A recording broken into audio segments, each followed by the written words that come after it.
These maps will be showing you different wind corridors, bankable areas where banks will be ready to finance. Along with that, the true advantage of renewables is also going for the off-grid and distributed generation. Today, we are living in the realm of net metering. In the quickest possible time, all the power distribution companies, they are smoothing in terms of their response for net metering. And right now, today's figure, around 8 megawatt through 200 and more connections, net metering, are there with us. And now, every power distribution company, including LASCO, ISO, FESCO, they are empowered through their front offices for net metering and through the SOP and prototype. So now it's only about executing the things and getting the response from the public and execute accordingly. So now we are on our way at ADB. We have set targets for around 1,000 megawatt to be connected through net metering by 2021. And we are trying to build the capacity of our distribution company to make these targets succeed. Presently, yesterday figure I had, we pre-qualified 53 installation companies in ADB which are going to serve the consumers. So we are living in the realm of net metering. In the off-grid side, we did some experimentation through International Finance Corporation in Sindh area, and around 700,000 people were accessed through this. And now the good thing is this time we move towards the hybrid projects, and ADB issued letter of interest to many of the wind sponsors, wind developers in Jambi, to hybridize the wind with the solar. So this regime is also started, and we expect that soon NEPRA will be giving tariff to solar hybrid, and we will be actually reaping and harvesting advantage of hybrid renewable energy. Beyond that, one good thing that since last, I think ADB is working since 2003. Up to 2015, we were not ranked as the most attractive country. There is a list globally published, the 40 best attractive countries. And we were not included in this list till 2015. In 2016, we first time included at number 39 with 40. And in 2017, we jumped from 39 to 26 number. And right now, we are maintaining that position. That's the message to the world that Pakistan is an attractive investment market to invest in the renewable energy technologies. These are the solar and wind images. And along with this, we also introduced and issued the Biomass Atlas in 2016 that is actually showing you different feedstocks available in different parts of Pakistan to be used for energy generation. And then detailed wind and solar assessment through ground installation. As I mentioned, 9 solar data stations and 12 wind masts will start recording. This map is actually showing you the wind potential across Pakistan. Especially the red, maroon, these are the areas where there is abundant potential of wind. And you see, it covers the half of Pakistan. And now we are trying to install more masts in these areas so that we have data for 1 year or 2 years, and that's for the banks to invest more in renewables. This is the photovoltaic map of Pakistan, and that we developed through the ground belt installation. And this whole area is showing the red, and every part of Pakistan is at least yellow. Yellow, that means you can install. You can just show the photovoltaic cells and start generating electricity. So this is actually the potential. And we have abundant land areas. We don't have land issue to deploy more renewables. And in the next stage, we will be stepping into zoning. We are trying to create zones of renewable energy, accounting for the wind and solar resources, so that we may go for the competitive bidding or focus on those areas. So the current status, as I mentioned, wind, 18 projects, 937 operational. 6 projects have achieved financial close and are under construction, and Under construction, that means by October of this year, this 296 300 megawatt will be online. So we are going to achieve a target of 1240 megawatt wind this year.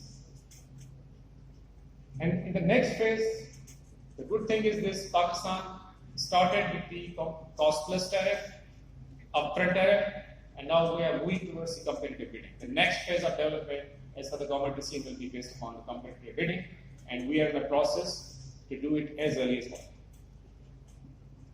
The solar, 6 projects, mainly the Bahawalpur area, 400 megawatt, 430 operational, and 5 solar projects, 42 at LOS stage. We will be achieving COD by this year or early next year. In terms of the investment, in wind sector alone, there is investment engaged right now $3 billion.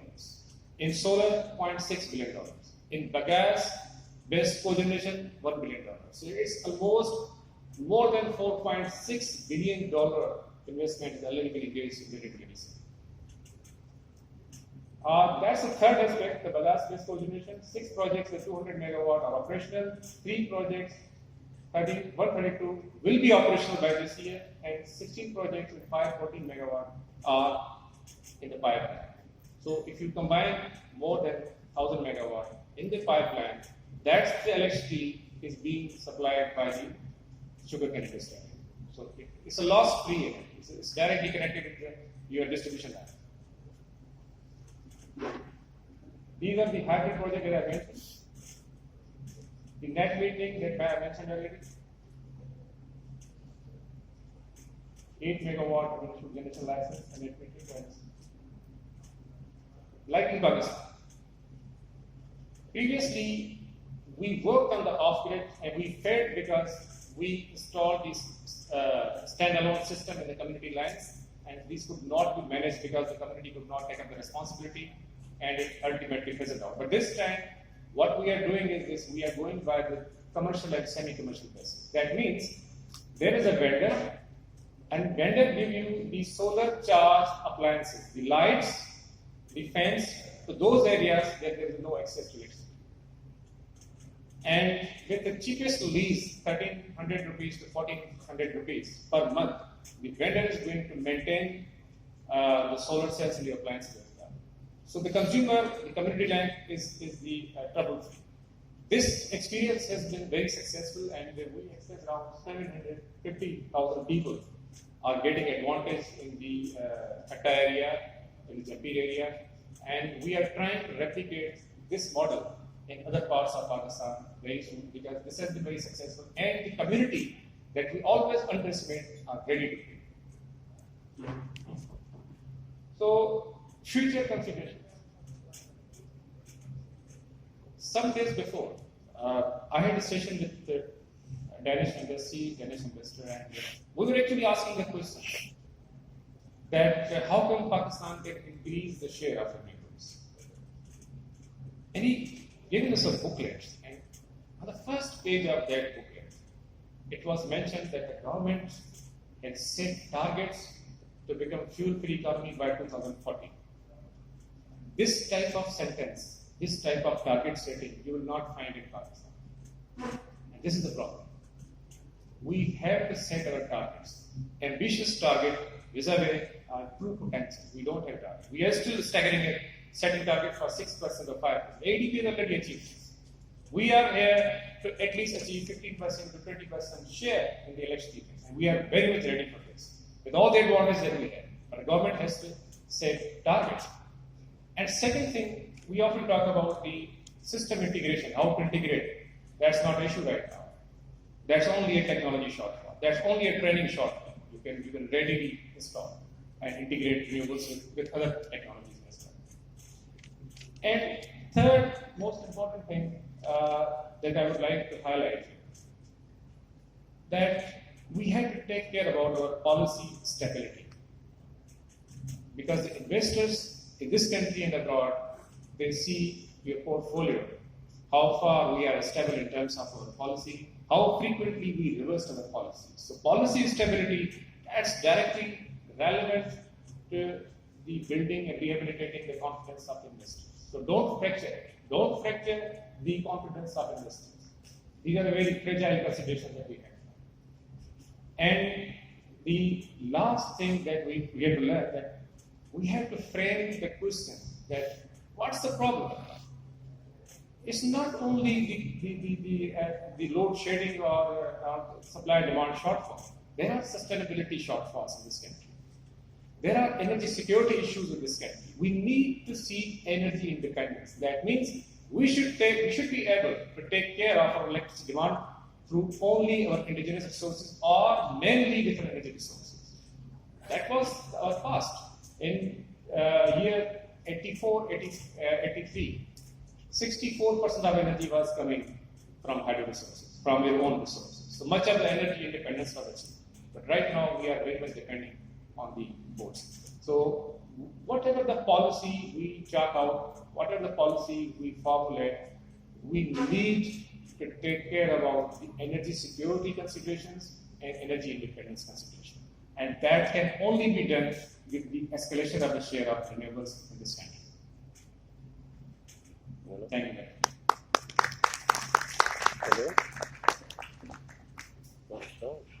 Thank you very much, Ranjit sir. It's a very important topic. It was talking about the states and prospects of energy, sustainable energy. Now we would like to invite Mr. Tawfiq Ahmed, Chief Executive Officer of the Sindh Lakra Coal Mining Unit. And he is going to talk about the investment opportunities in coal sector of Sindh. Tawfiq sir.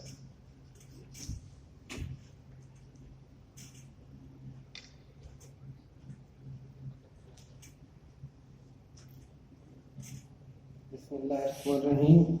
Assalamu alaikum, ladies and gentlemen. I cannot see any further, I think.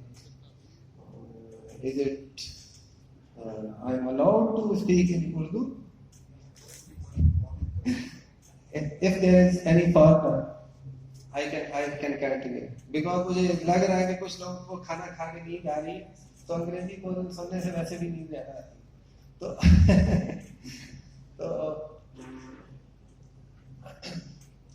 it would be more interactive, and I think. Bismillahirrahmanirrahim. Investment opportunities in Sindh. माशाल्लाह से हम लोग यहाँ सब अपना अपना सौदा बेचने आए. डॉक्टर अमजद साहब ने बता दी कुछ इंग्रेडिएंट्स अल्टरनेट एनर्जी की. बाकर साहब ने भी अल्टरनेट एनर्जी के ऊपर कुछ चीजें बता दी. एक मैं तीखे से स्टार्ट करता हूँ ताकि थोड़ा सा रिफ्रेश हो जाए लोग. एक बच्चा एक दुकान पे जाता है, वहां जाके कहता है कि अंकल हलवा दे दो. अब वो दुकान होती है परचून की, तो अंकल कहते हैं नहीं है. कहता दे दो अंकल हलवा. कहता नहीं है. तो बच्चा पूछता है अंकल आपके पास सूजी है? कहता हाँ है. कहता है घी है? कहता है. तो कहता है चीनी है? कहता हाँ है. तो कहता फिर हलवा क्यों नहीं बनाते हो? तो यही पाकिस्तान का हाल है. हमारे पास सब कुछ है, लेकिन हम हलवा जब तक खुद नहीं बनाएंगे तो हलवा कोई और आके नहीं बनाएगा. तो हमें कोशिश करनी है कि हलवा हम खुद ही बनाएं. और जिस भी सेक्टर पे हमें काम करना है, अल्टरनेट एनर्जी है, कोल है, अदर रिन्यूएबल्स हैं, हाँ हमें कॉस्ट इफेक्टिवनेस की तरफ जाना है और जाना चाहिए. और जहाँ जिस वक्त जिस पोटेंशियल को हमें कैप्चर करना चाहिए उसको कैप्चर करना चाहिए, उस पर फोकस करना चाहिए. इसमें मैं शुरू करता हूँ. अभी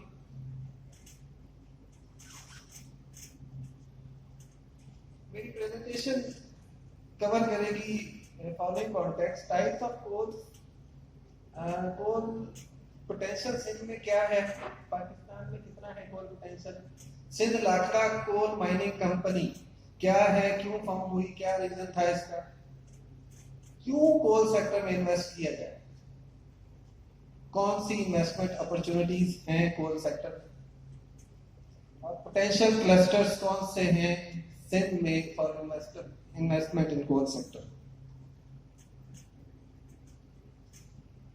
बहुत सारे लोगों को कोल का तो पता ही होगा, मे बी फ्यू कुछ लोग जिनको कोल की टाइप्स का ना पता हो, जस्ट एक इंट्रोडक्शन के तौर पर मैं बताना चाहूंगा कि दो किस्म के कोल्स हैं, एक ब्राउन कोल होता है और एक हार्ड कोल होता है। पाकिस्तान में जो सबसे ज्यादा कोल अवेलेबल है दैट इज ब्राउन कोल, जिसको कहते हैं हम लिग्नाइट। उसके बाद सब बिटुमिनस, बिटुमिनस और anthracite. Anthracite top quality coal होता है, जो दुनिया में इसकी जो रिजर्व्स है वो हार्डली 1% है।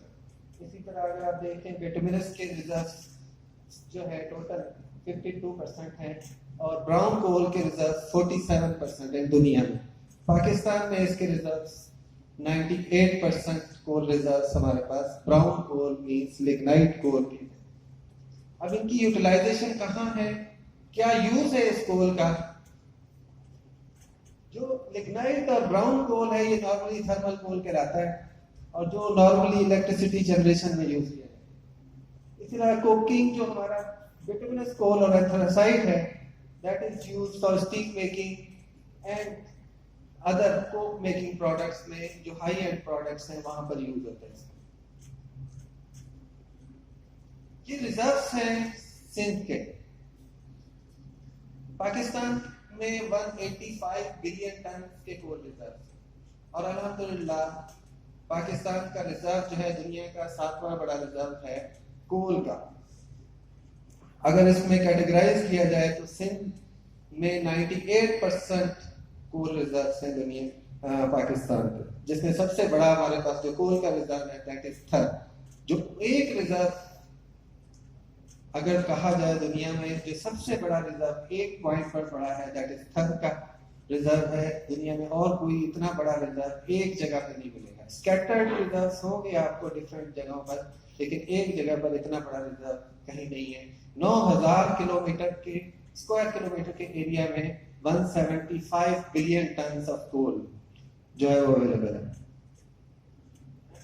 इसके अलावा जो सेकंड कोल फील्ड है सिंध की उसको हम सोंडा झिरक कहते हैं, जिसमें तकरीबन 7 बिलियन टन कोल है। लाखड़ा कोल फील्ड है, ये वाहिद कोल फील्ड है सिंध में जिसमें 50 सालों से काम चल रहा है। इसके रिजर्व तकरीबन 1.3 बिलियन टन है। 50 साल से चल रहा है लेकिन अभी तक खत्म नहीं हुआ माशाल्लाह। बड़ी कोशिश की हमारे लोगों ने, प्रिमिटिव मेथड्स को यूज किया, हर तरीके से कोशिश किया, लेकिन फिर भी अब भी अवेलेबल है। और झम्पी ये छोटे क्लस्टर्स हैं और बदीन जिसमें 161 और 85 बिलियन टन के कोल रिजर्व्स। ये कोल फील्ड्स कहाँ हैं? Thar 380 kilometre from Karachi, Meting Jhimpir 200 kilometre, Sonda 150 kilometre from Karachi, Badin 192 kilometre और लाखड़ा 193 किलोमीटर। अब प्रॉब्लम्स क्या हैं हमारा, हमने क्यों एक्सप्लॉइट नहीं किए अपने रिजर्व्स, अपने पोटेंशियल को ऑन टाइम? क्या प्रॉब्लम था, क्यों हम नहीं कर सके? उसकी सबसे बड़ी वजह है हमारे primitive methods, traditional methods of mining. क्योंकि हम प्रॉपर माइनिंग नहीं करते, प्रॉपर माइन डिजाइन नहीं करते, इन्वेस्टमेंट नहीं करते जितनी रिक्वायर्ड है कोल सेक्टर पे, तो हमारी प्रोडक्शन कॉस्ट, प्रोडक्शन जो है बहुत लो है। जब प्रोडक्शन लो होगी तो हमारी cost of production is very high. Low production की वजह से we could not establish power plants on coal. Otherwise जो हमारे रिजर्व्स डिक्लेयर्ड थे लाखड़ा, सोंडा, बदीन जो बहुत पहले डिस्कवर हो चुके थे, उस पे भी कोल पावर प्लांट्स लग सकते थे लॉन्ग टाइम अगो अगर हमारी प्रोडक्शन इंक्रीज की जाए। दूसरा सबसे बड़ा प्रॉब्लम है कि पाकिस्तान में टेक्नोलॉजी अवेलेबल नहीं। हम रिलाय करते हैं इम्पोर्टेंट टेक्नोलॉजी पे, हमारे पास माइनिंग की किसी सेक्टर में टेक्नोलॉजी नहीं, सिर्फ कोल की सेक्टर में नहीं, किसी भी माइनिंग के सेक्टर में हम टेक्नोलॉजी को अडॉप्ट नहीं करते। हम प्रिमिटिव मेथड से माइनिंग करते हैं जिसका जो नुकसान है कि वेस्टेज हमारी सबसे ज्यादा है। एक एग्जांपल है कि अगर हम 1 square kilometre bye 1 square kilometre में कोल रिजर्व प्रॉपर्ली अगर हम टैप नहीं करते, सिर्फ 10% कम रिकवरी करते हैं, तो we lose more than 5 billion ton, 500 million rupees का कोल जो है वो जमीन में छोड़ देते हैं अगर हम 10% प्रॉपर रिकवरी नहीं करते। हम जो रिकवरी करते हैं ओनली 40 to 50% कोल निकालते हैं, रेस्ट अंदर ही रह जाता है। तो ये हमारा नेचुरल मिनरल रिसोर्स जो है वो हम वेस्ट कर रहे हैं due to primitive method of mining. ये सिर्फ सिंध में नहीं, ये पूरे पाकिस्तान में ये हाल है। इसको इम्प्रूव करेंगे। यहाँ पे एक लास्ट मैंने लिखा हुआ है अपॉर्चुनिटी। क्यों ये अपॉर्चुनिटी है? ये जो सारी बातें मैंने बनाई, ये अपॉर्चुनिटी क्यों है? क्योंकि काम नहीं हुआ। जो काम करना चाहता है वो इन सेक्टर्स पे आकर अगर काम करे तो इसको ही स्ट्रेंथ बना सकता है। ये उसके लिए अपॉर्चुनिटी। मैकेनाइज माइनिंग पे काम करें, स्किल डेवलपमेंट में काम करें, टेक्नोलॉजी लाएं फॉर कोल सेक्टर, कोल की प्रोडक्शन को बढ़ाने के लिए, और इंपोर्टेड कोल को सब्स्टिट्यूट किया जाए। जब प्रोडक्शन बढ़ेगी तो हमारे जो इंपोर्टेड कोल जो इस वक्त 5 मिलियन टन का आ रहा है, जो हम एनुअली तकरीबन 3 से 4 अरब डॉलर इन्वेस्ट करते हैं for purchase of imported coal, we can save that. What is Sindh Lakhra coal mining company? ये पोटेंशियल जब गवर्नमेंट ऑफ सिंध ने देखा कि इतना बड़ा पोटेंशियल है हमारे पास, तो इसने कंपनी फॉर्म की जिसका ऑब्जेक्टिव था कि हम कोल सेक्टर वैल्यू चेन पे काम करें, इसकी डेवलपमेंट पे काम करें, स्टार्टिंग फ्रॉम माइनिंग। ये हमारा विजन है। मिशन हमारा क्या है? ये आपको लेफ्ट साइड पे कुछ पिक्चर्स नजर आ रही है। ये ट्रेडिशनल माइनिंग्स हैं। अभी भी आप देख रहे हैं कि पाकिस्तान में जो माइनिंग हो रही है उसमें मैनुअल माइनिंग है। गधों पे हम ट्रांसपोर्ट करते हैं मटेरियल और प्रिमिटिव मेथड से एक्सट्रैक्शन करते हैं। व्हाट वी आर फोकसिंग, जिससे ट्रांसफॉर्मेशन आएगी। Mechanized mines, underground mechanized mines, जो अभी तक पाकिस्तान में नहीं स्टार्ट की गई। कोल प्रोसेसिंग, हमारे पास वॉशिंग प्लांट्स क्यों नहीं लगते? हमारे कोल्स में प्रॉब्लम है, सल्फर कंटेंट हाई है, एश कंटेंट हाई है।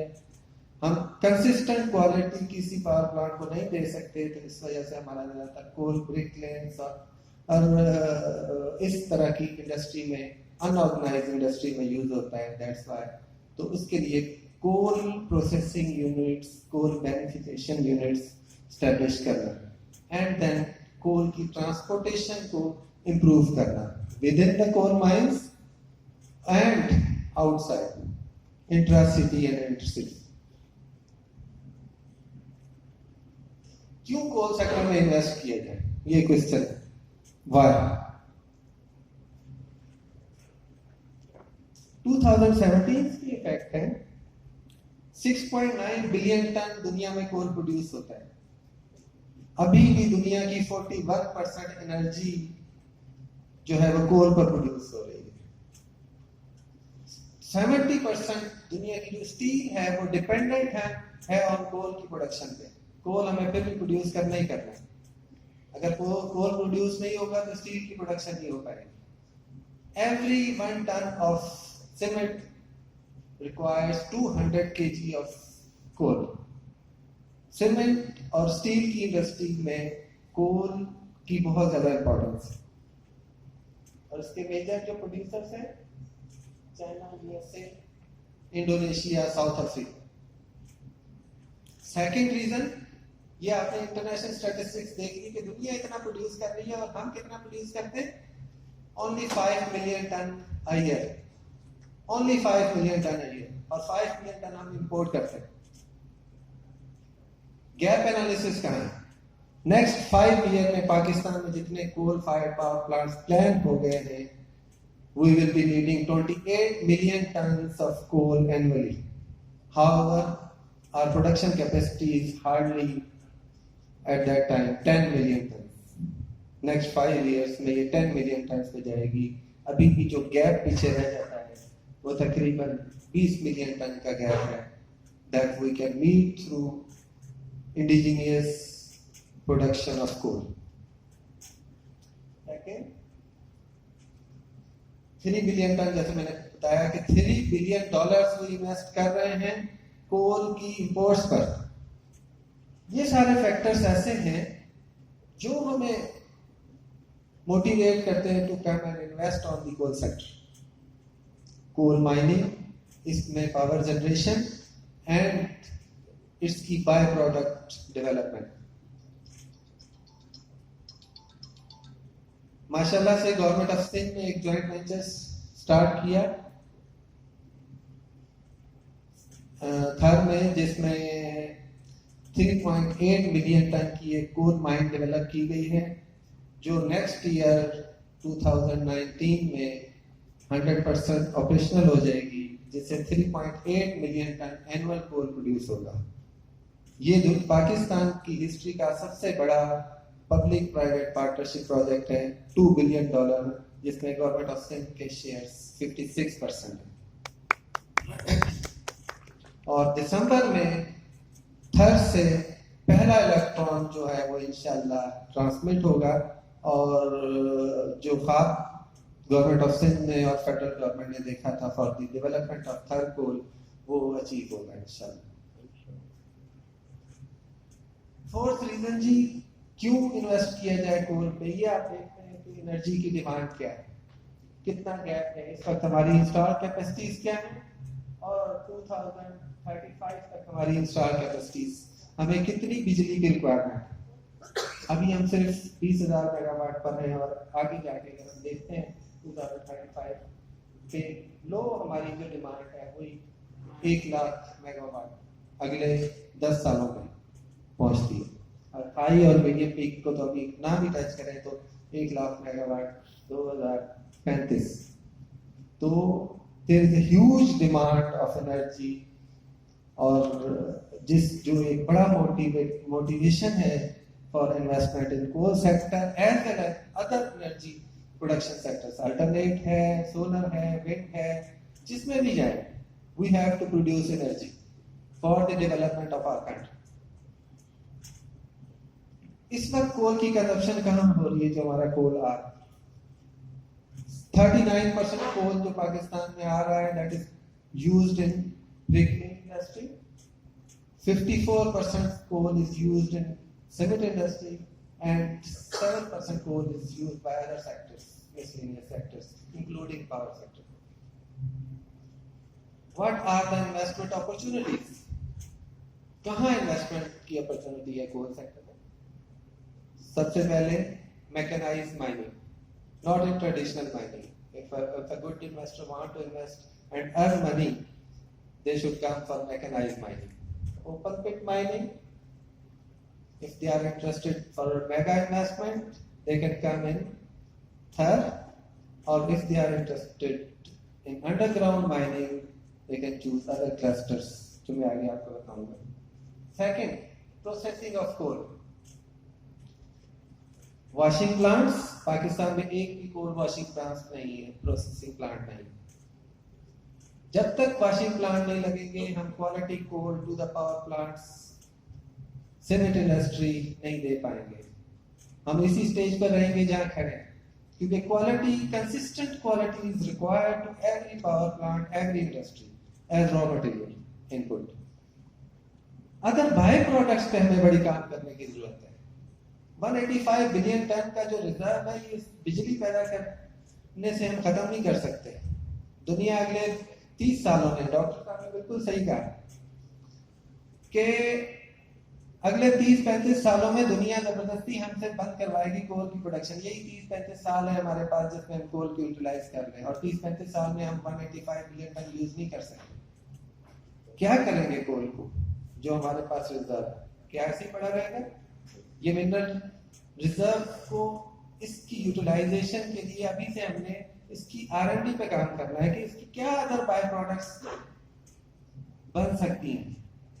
अगर देखा जाए सेकेंडरी डेटा को तो बहुत सारे बाय प्रोडक्ट्स हैं, लेकिन जो इस वक्त वायबल नहीं है। हो सकता है नेक्स्ट 10 इयर्स 20 इयर्स में वो वायबल हो, तो हमें उस पर रिसर्च करने की जरूरत है कि जो हमारे पास जो कोल है उसको हम कैसे इफेक्टिवली यूटिलाइज करते हैं for other than power generation. कि इतना बड़ा जो रिजर्व है हमारे पास 185 बिलियन, अगर पूरे पाकिस्तान को मिलाएं तो how we can use that, जिसमें डिफरेंट प्रोजेक्ट्स हैं। इतने सारे पावर प्लांट्स लग रहे हैं अभी, 5000 मेगावाट के पावर प्लांट्स नेक्स्ट 5 इयर्स में ऑपरेशनल हो जाएंगे कोल के, जो प्रोड्यूस करेंगे fly ash. How to utilize that fly ऐश?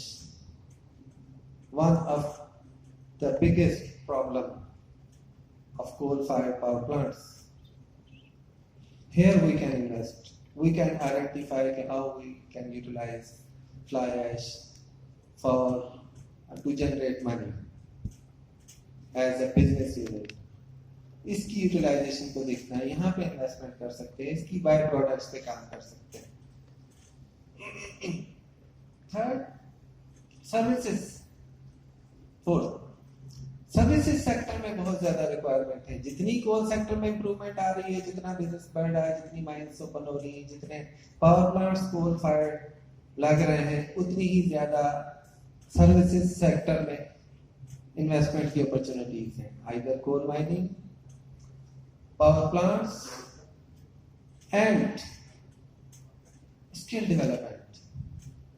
पाकिस्तान में टेक्नोलॉजी इस वजह से भी नहीं ट्रांसफर होती कि हमारे पास रिक्वायर्ड स्किल्स नहीं होती. ना स्किल टेक्नोलॉजी समटाइम्स आ जाती है, लेकिन रिक्वायर्ड स्किल्स ना होने की वजह से वो भी फेल हो जाती है. तो there is an opportunity to invest in the skill development sector. Fourth one is coal का जो अल्टीमेट यूज हम है कि power generation. Power generation is the biggest use of coal. Pakistan का जो थर्मल कोल है दैट कुड बी यूटिलाइज्ड, और उसमें इन्वेस्टर्स आए, इन्वेस्ट करें. अभी टाइम है. We have just initiated this और ह्यूज पोटेंशियल इज अवेलेबल.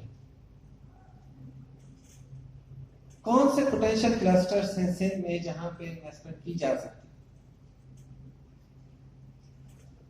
क्योंकि हमारा कोल लिग्नाइट है तो उसकी कुछ मैं प्रॉपर्टीज बताना चाहूंगा कि क्या लिग्नाइट के एक टन में कितनी एनर्जी होती है, क्या चीज होती है. एक टन लिग्नाइट कोल जो है उसमें 860 किलोवाट आवर एनर्जी है. 400 kg पेरिक्विटीज बन सकती है उससे. 300 kg पल्वराइज्ड लिग्नाइट प्रोड्यूस किया जा सकता है जो बर्न किया जाता है. 380 kg fluorized baked lignite produce किया जा सकता है. Coke which is very expensive, coke की प्राइस है around 40,000 rupees per ton. 250 kg coke produce की जा सकती है from the lignite. Substitute mineral gases 190 cubic meter एक टन कोल से प्रोड्यूस की जा सकती है. Fuels 160 litre fuel. मे भी इसमें सारी अभी इकोनॉमिकल ना हो, लेकिन आने वाले दिनों में ये पॉसिबिलिटी हो सकती है कि फ्यूल की प्राइसेस बहुत बढ़ जाए, कि आप कोल से फ्यूल बनाएं और उसको मार्केट करें. Synthetic gases 580 meter cube. ये चंद प्रोडक्ट्स हैं जो लिग्नाइट कोल से प्रोड्यूस की जा सकती है इसकी एज एनर्जी. अब इसको किसी भी उसमें यूटिलाइज कर सकते. अब जो हमारी पोटेंशियल सेक्टर्स हैं, पोटेंशियल क्लस्टर्स हैं जिनसे इन्वेस्टमेंट के, that is one is Lakhra. 1.3 billion ton का ये रिजर्व है. इसके कोल की प्रॉपर्टीज यहाँ दी गई हैं. Those who are interested in the coal sector और कोल की उसमें वो देखना चाहते हैं, उनके लिए प्रॉपर्टीज अवेलेबल है. You forgive me for interrupting. We are running out of time and we have 3 more speakers. Okay, thank you very much. Second is Sonda and Jiran. You can see the reserves. It is also 7.1 billion tons of coal reserves. It is also suitable for power generation. Indus east coal field एक छोटी कोल field है, but यहाँ पे ये barren है. Lakhra coal field wide coal field है जिसमें काम हुआ है. बाकी जितनी भी कोल फील्ड्स हैं सिंध में ऑल आर वर्जन, जिस पे इन्वेस्टमेंट हो सकती है, इन्वेस्टमेंट की जा सकती है for establishment of mega projects, mechanised mining और ट्रेडिशनल माइनिंग. सोंडा हर coal field, the biggest coal field, 9,000 square kilometre का एरिया, 175 बिलियन टन के कोल रिजर्व, और इसके हमारी जो कोल की क्वालिटी दैट इज स्काई. ये सबसे बड़ी अपॉर्चुनिटी है for large scale investors. They can come and join hands with government of Sindh, SLCMC, Sindh-Lakra coal mining for establishment of such mega projects. थर में कौन कौन से ब्लॉक्स अवेलेबल हैं?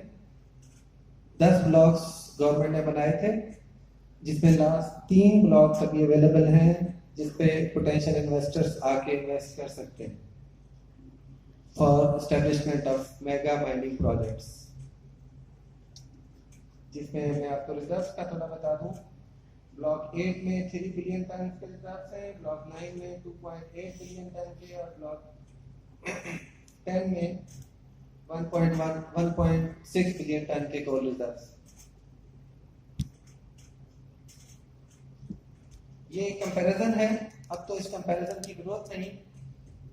ये उस वक्त जरूरत थी जब थर की माइन डेवलप नहीं हुई. अब माशाल्लाह से थर की माइन डेवलप हो गई कि ये माइन हो सकता है कोल रिजर्व, और यहाँ से बिजली प्रोड्यूस हो सकती है. नेक्स्ट मंथ थर से कोल की प्रोडक्शन शुरू हो जाएगी, और दिसंबर 2016 दिस ईयर दिसंबर वहां से बिजली की प्रोडक्शन शुरू हो जाएगी इंशाल्लाह. Thank you.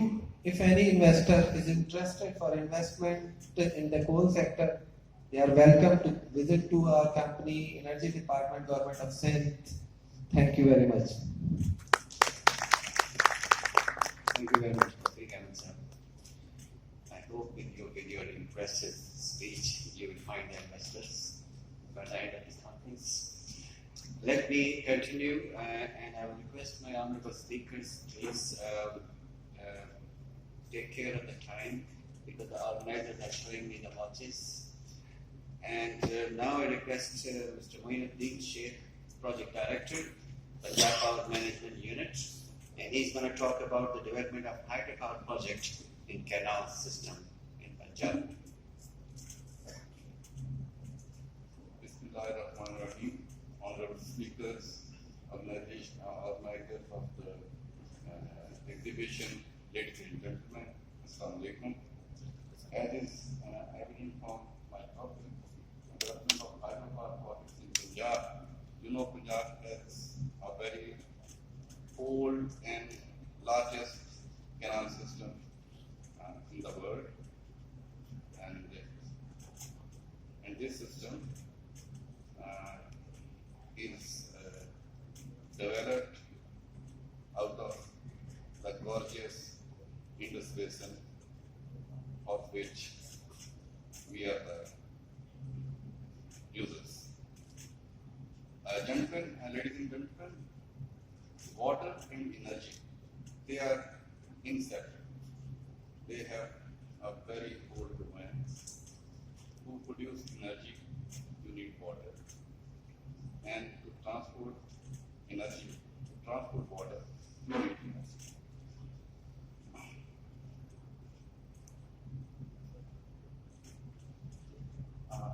If we look at the historical energy mix of Pakistan, our hydropower plants from 2013, their potential has risen from 6,773 megawatt to 7,129 megawatts in 2017. Likewise, thermal power plants in Dubai Delta, they have risen from 4,700 megawatt to 5,600 megawatt, and overall from 2013 to 2017, we have increased the generation capacity from roughly 23,000 megawatt to 31,000 megawatt. As such, there is an approximate increase of 7% in energy production in last 5 years.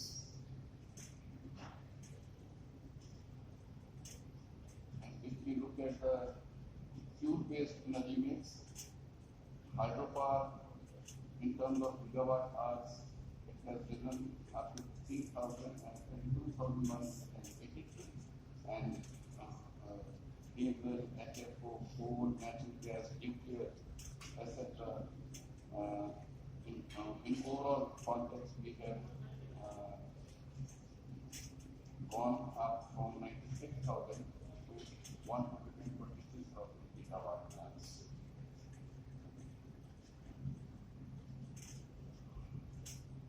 Up to year 2017, our energy mix has thermal IPP 42%, thermal K at 8%, thermal biogas 19%, hydropower plants 24%, renewable 4%, and nuclear 3%.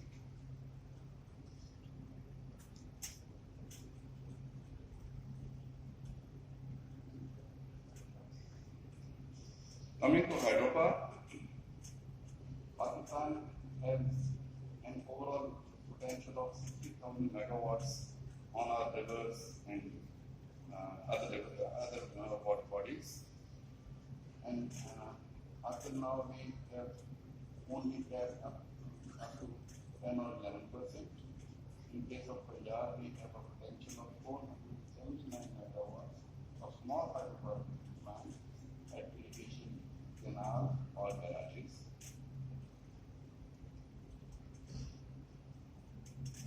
We have few existing small hydropower projects on canals, Rasool 22 megawatt, Shadiwal 13.5 megawatt, Chilukimadian 13.2 megawatt, Nandipur 13.8 megawatt, Palpatan 2.82 megawatt, and Renala. Renala was the very first hydropower project when India and Pakistan were created. This was the only hydropower project we had over there.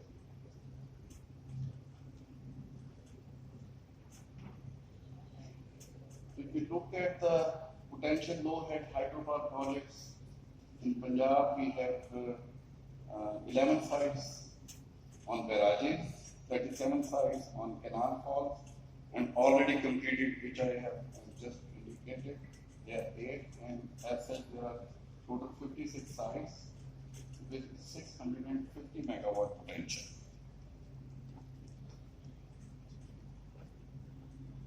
Then there are some large hydropower project sites in Punjab as well. Growth 720 megawatt, which is located at the boundary of AJK and Punjab. Then Mahal 640 megawatt, again located at dual boundary of Punjab and AJK, and Azad Patan 700 megawatt with same stages. The difference between Karod, Mahal, and Azad Patan is that in case of Karod, its powerhouse is located in Punjab, whereas water reservoir, it is located both in Punjab and AJK. And in case of other two projects, the powerhouse is located in AJK, and the reservoir is located both in Punjab and AJK. So what exactly we are doing for this to tap this potential? At the moment, my energy department and Punjab Power Management Unit, we are implementing 4 hydropower projects under REDSIP program. And the Alternative Energy Development Board is the implementing agency from the federal government side for these projects, and we are the executing agencies. Through this program, we are constructing Marala hydropower project, 7.64 megawatt, Jiamwali 5.38 megawatt, Egao 4.0 megawatt, and Palpatan 2.82 megawatt. These are the locations of these projects. First one, Marala, it is very close to Marala headworks. When Upper Chenab Canal offtakes from River Chenab at about 3,000 feet away from the headworks, this Marala is located. On the same canal, there is another project, Chiamari, and then at the tail of this canal, near Shebupura, is big hydropower plant. And Fourth one is Pakpatan, which is being constructed on Pakpatan Canal. These are some salient features of these projects. Marala has a cost of about 4,000 parking feet. Its rated head is 2.16 meter. Design discharge is 420 cubic. Capacity 7.64 megawatt, and energy is 43.83 gigawatt hours. Physical progress is 100% complete. NEPA has given a tariff of 8.80 rupees per kilowatt hour, and we are at the moment running it at pre-COD price, which is slightly less than the NEPA approved tariff, because COD is being finalized, and we are thankful to Alternative Energy Development Board for their help and support for formulating the template, and now the COD template is in the final shape. Likewise, Pakpatan is also in operation. Deg and Chinyawadi, they will be operated by the end of this year.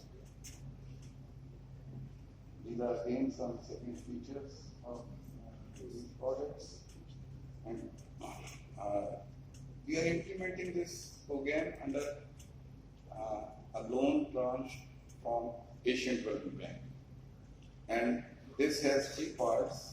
One is the construction of hydropower projects. Second one is the capacity building of energy department, and third one is the feasibility study of additional 5 sites. With regard to the capacity building aspect, we are registering these projects with UNFCCC for CDM benefits, and this is the CDM cycle. By doing so, what our target is to get our hydropower projects recognized at international level, that we are producing clean energy, and likewise the income generated from these CDMs will be accounted for towards reducing the cost of the tariff cost, and our end user, the consumers, will be benefited from this. These projects are likely to generate more than 65,000 tons of carbon dioxide per year. This is, had we had implemented these projects based on HFOs, we would have been producing this much CO2. Therefore, these are our carbon credits. This is a layout of the plant. Marala, for example, it is on the bypass arrangement. We have headworks, and from headworks the Pachanab Canal, and on bypass we have the powerhouse. This is its 3D view. This is the cross-sectional area. This is a longitudinal section in which heavy water levels are shown. We have canals are, as you might be knowing, that during winter, those canals who provide water throughout the year, they are known as perennial canals, and in winter season, the water demand is less. Therefore, water levels they drop down, and in summer we have kharif season, and during these days the water demands are high, and the arrival of water is also high. Therefore, we try to implement these hydropower projects on perennial canals which run in both seasons, in summer as well as in winter, so that the energy is available around the year. However, due to variation in discharging, in winter we have less generation, and in summer we have more generation. These are some photographs of projects before implementing at site. We went through the model studies. These model studies were conducted at Irrigation Research Institute, Nandipur, and based on those recommendations and those hydraulic parameters, we developed the requirements. This you can see the huge excavation which is being done for Marala, and this is an area where 3 large water bodies are there. River Chenab, then Upper Chenab Canal, which is more than 14,000 cubic canal, and Marala Ravi Lake Canal, which has a discharge of nearly 24,000 cubic. So, in case of hydropower, your gestation period is high, mainly because of the reasons that a lot of dewatering and other civil works they are involved, and then you have to perform certain works in dry conditions for it. In case of rivers, you have to wait for the winter season, and in case of canals, you have to wait for the annual closures. These are few stages of the development of the project. And as of today, we are standing here. The project is complete. Transmission lines have been here. The project has been connected to the grid station. This is powerhouse. This is spillway. Downstream side view of the spillway. This is our second project, Park Button. Again, it stands completed with also on bypass arrangement. 3D view. Here again, huge excavation, huge complete work, civil structures, electromechanical equipment, SCADA system, control room, and the projects are complete, and we will connect 2 more powerhouses to the national grid by the end of this year. We have few sites available for private sector for investment, and in the government of Punjab Energy Department through Punjab Power Development Board has created a 1 window facilitating system, and it is always welcome that you come there and visit DPDB, and if anybody is interested in investment in hydropower on canals, which is a profitable business, it is you're always there. Thank you very much. Thank you very much, Moin sir. Now I would like to invite a barrister who is going to talk about renewable energy, Mr. Alias Khansa. The topic is renewable energy bankability and risk allocation.